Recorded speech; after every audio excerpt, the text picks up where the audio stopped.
الحال? So, I don't know if you're informed. A third of us are going upstairs now. Yes. Were you informed? Yeah. Okay, so while they're going upstairs, We'll have about 20 minutes. 20 minutes, exactly, 20 minutes, and then we'll meet them upstairs. Okay, so go ahead and present your questions to keep the conversation going for 20 minutes. Yeah. And inshallah. Inshallah khair. Would you like anything to drink? After, inshallah, water is enough. Okay, perfect. أهلا وسهلا بالحبيب. أهلا وسهلا. إن شاء الله. تفضل. No, go ahead. Please. Go ahead. Thank you, brother. جزاك الله خير. Would you like some water? No, thanks. You sure? يا أهلا وسهلا. Okay. جزاك الله. No, would you like anything? الحمد لله. إن شاء الله. سعداء. No? سعد الله أيامك. Yes. كيف الحال في لندن؟ Sorry? No, thank you. I'm good. Thank you. نعم من الله جزاك الله خير. خلاص. اللهم لك الحمد.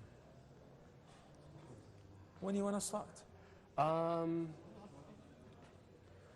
Sheikh, excuse me. Okay. I don't like to Abu interrupt Anas? the flow when people are speaking, but I Abu want Anas, to ask something. you can join the I'm other trying team to steal upstairs. a gap You can join the other team Yeah, sure. upstairs. If I can No? start Team with A, a yeah. question, Team B and C you are here. start. The other Please. group is Yeah. going Because upstairs. what- Are we Swimming pool. live now? Okay. They'd like for you to join them. Brother. Are we? Are we live now? Yes. Okay, because okay, alhamdulillah. Oh, really? Oh, you were exposed. Okay, go ahead. So, Alhamdulillah, I'm very happy to be on the program, to be able to have an opportunity to do Hajj.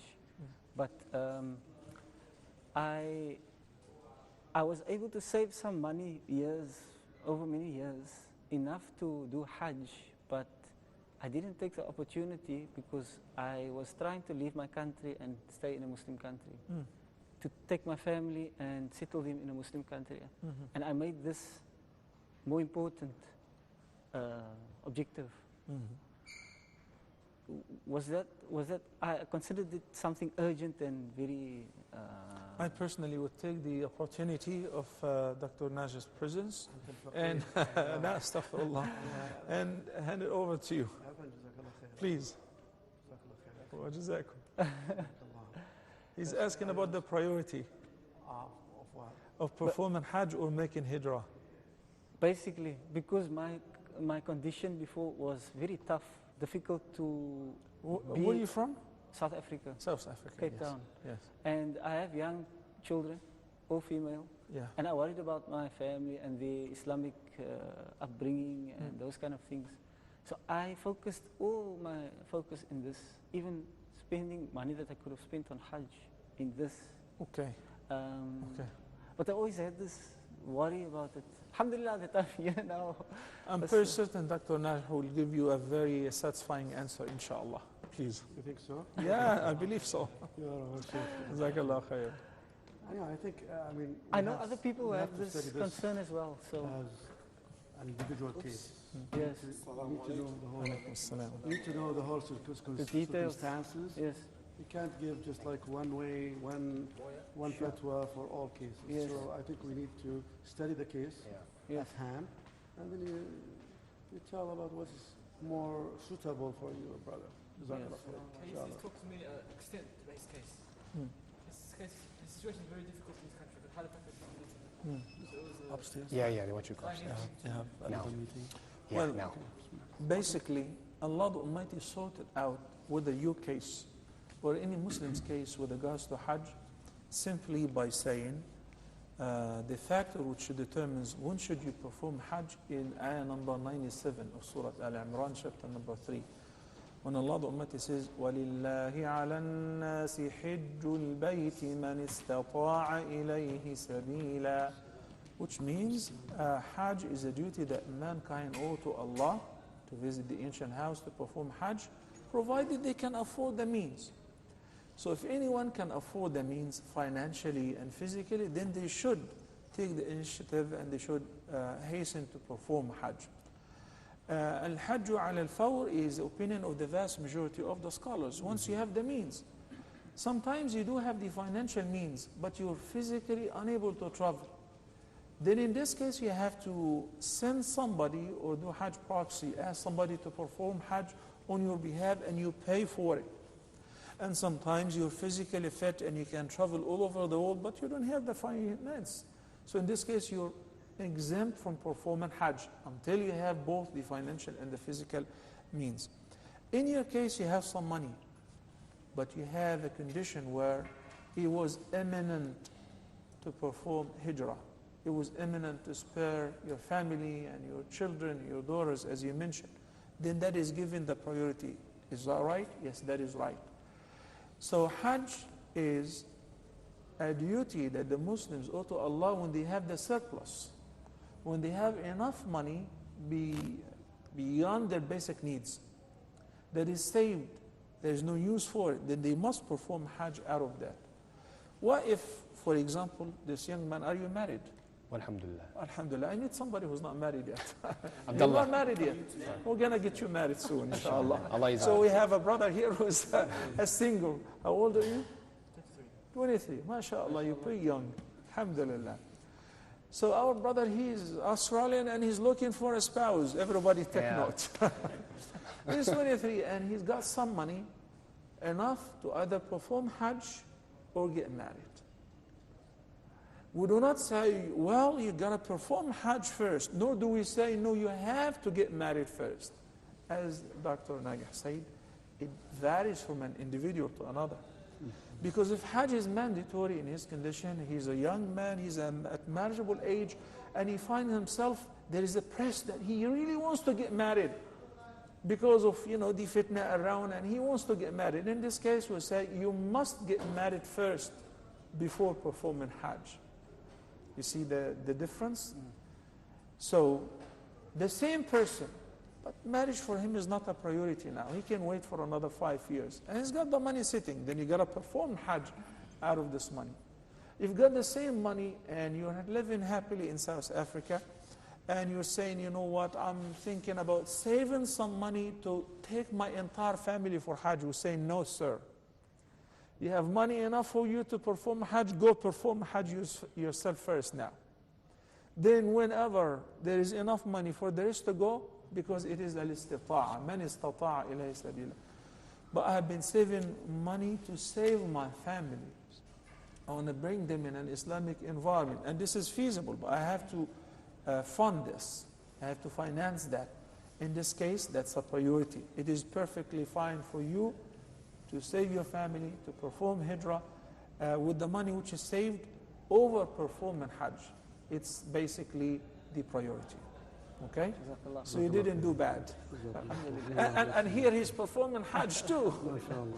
And who the TV is taking care of that? Alhamdulillah.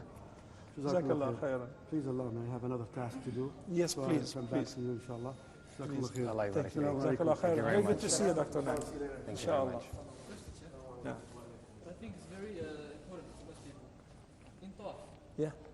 when you takbir, each shot, each Circle. it has to be exactly on the green line. It can be after before. And Okay. stop on it. What is the green line all about, Dr. Haroun?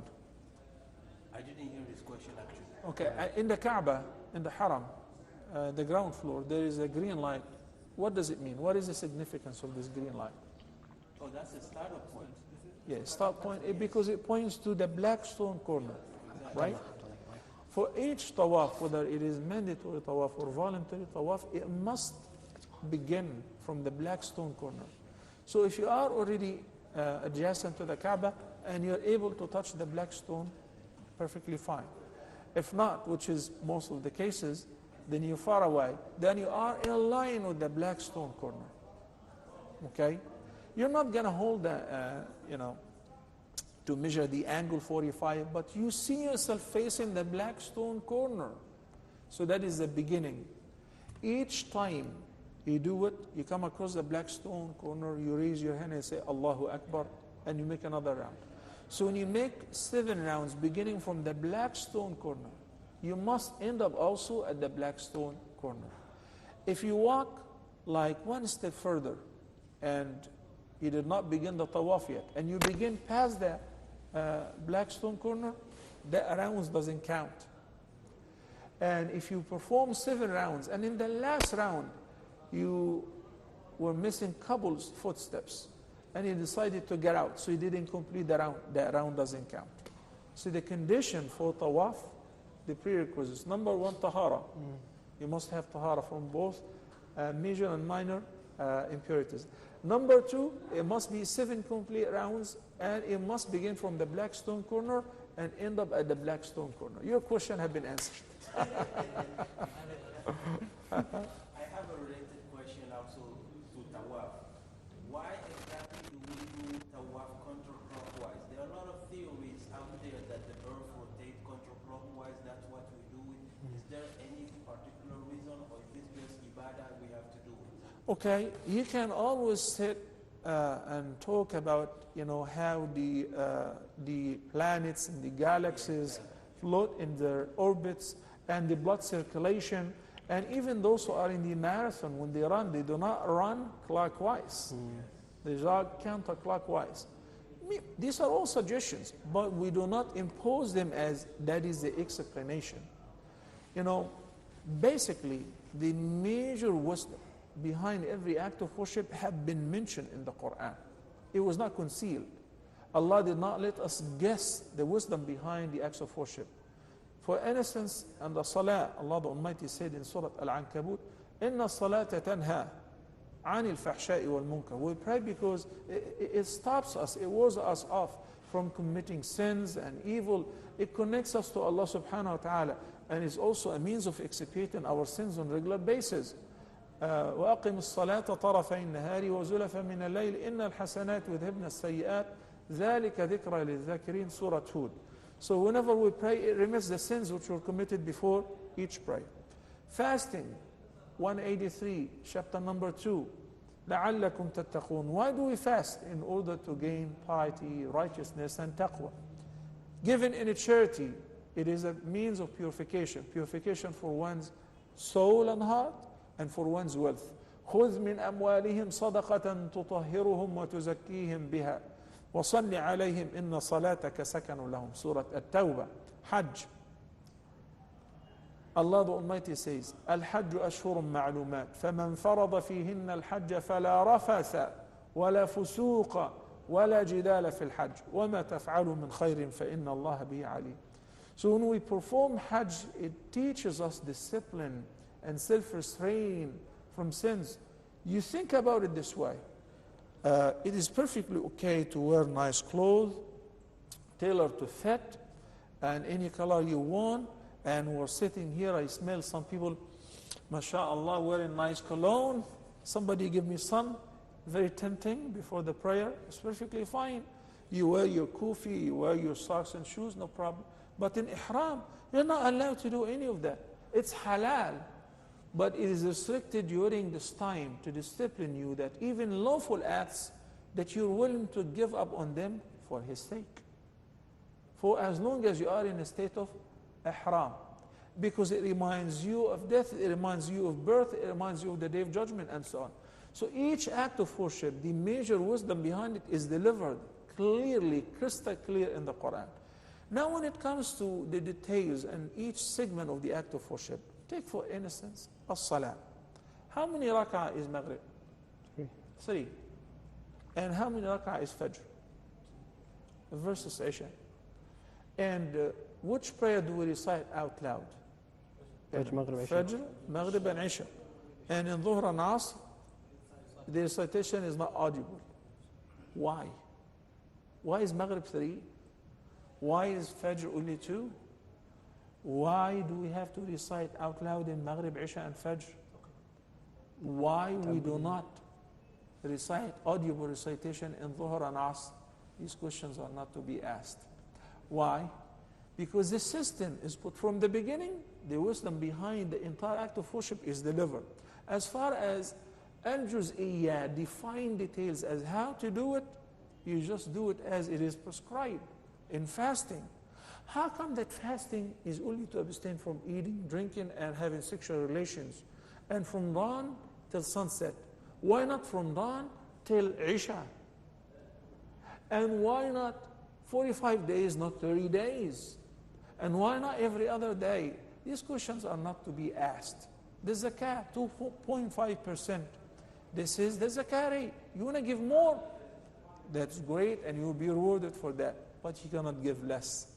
And you wouldn't ask to say, why ربع العشر? Why only 2.5%? Because one of his names is Al-Hakim. One of his names is Al-Alim, Al-Khabir. Al-Hakim is full of wisdom, the all-wise. Al-Alim, the all-knowing. Al-Khabir, the well-acquainted. So when he prescribes 5 daily prayers, he knows this is what suits us most, and this is the best way to do it. And this is the right way to do it for Maghrib and Isha and so on. Okay? So we may suggest with regards to why do we do the circumambulation counterclockwise, but we do not impose our suggestions as this is it, and that's why we do this. Okay? Similarly, 7 rounds. Why do we do it 7 rounds? You find some of the scholars said there are 7 heavens, there are 7 earth, the Sab'ul Mathani, Surah Al-Fatiha, 7 verses, but we do not say that's why we do the tawaf 7 rounds. Okay? Yeah, Sheikh, one question. May I take his question? You know, the brother from Pakistan, and they cook very nice biryani, so I have to pay attention to him. Yeah, Sheikh, there are do's and don'ts of Ihram or Hajj. Yeah. And learning the faraid of deen is also obligatory. Mm-hmm. Whenever someone is in Ihram after a certain age and he indulges some don'ts simply on account of his lack of knowledge, Mm-hmm. then does it qualify for them? Okay. You asked a very interesting question. And the question consists of 2 segments. The first segment is with regards to the importance of learning about the manasik. Because there are acts which you can actually compensate for them if you skip them by offering a penalty or a fidya. And if you do them unknowingly, the penalty will be waived as well. And there are acts which if you miss any of them and you don't do it, the Hajj will be invalid, and there is no excuse that you didn't know. Such as with regards to the pillars. There is no excuse in not knowing the pillars. What are the pillars for Umrah? Ihram, Tawaf, and Sa'i. Ihram, Tawaf, and Sa'i. If somebody does Ihram and he does Tawaf and he goes home and says, I didn't know that there is Sa'i. Sorry, it's your fault. Now you need to go back, put the Ihram on and do the Sa'i again because you didn't know Sa'i. What are the pillars of Hajj? And Nabi sallallahu alayhi wa sallam said, Al-Hajju Arafah. The most important pillar of Hajj is Arafah, because you can do Umrah 360 days a year. But the Hajj happens only 1 day every year, which is on the 9th day of the month of Dhul Hijjah. So if you don't go to Arafah, you didn't perform Hajj. You meet people, they dress up in Ihram, and they go to Mina, and they go here and there, and they don't go to Arafah. I didn't know that. It is important. They stay in Mina. Nobody told me. That's your fault. You skipped a pillar, and its time is out. So it is mandatory upon every believer to learn what is necessary to enable him or her to perform the obligatory acts of worship. You don't live forever to say, I didn't know that Maghrib is 3 rak'ahs. I used to pray it 4. It's your fault. With regards to the wajibat, with regards to the sunan, and with regards to al-mahzurat, the restricted acts during the state of ihram. Whenever the person does any of them unknowingly or out of forgetfulness, and once he's reminded, he corrects that mistake, he is not blameworthy, yani he is not committing a sin, nor does he have to give a fidya.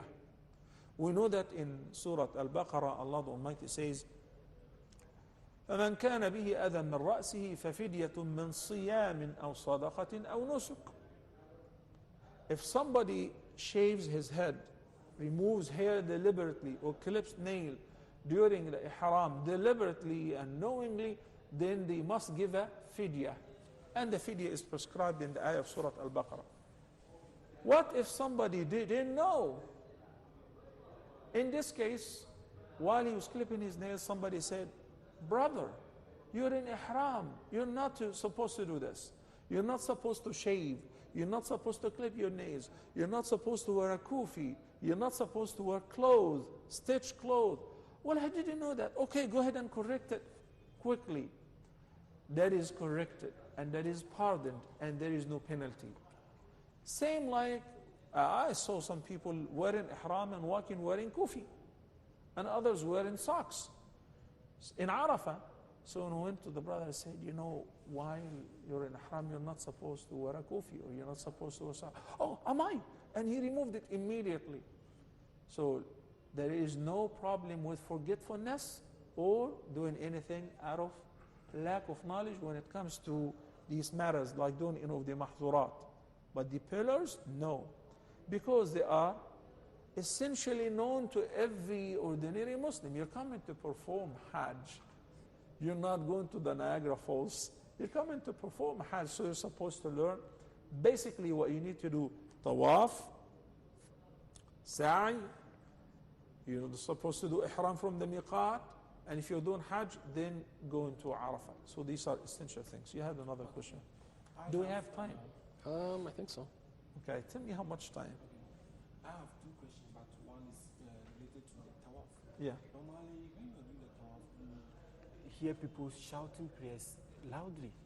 And sometimes these people get to confuse you.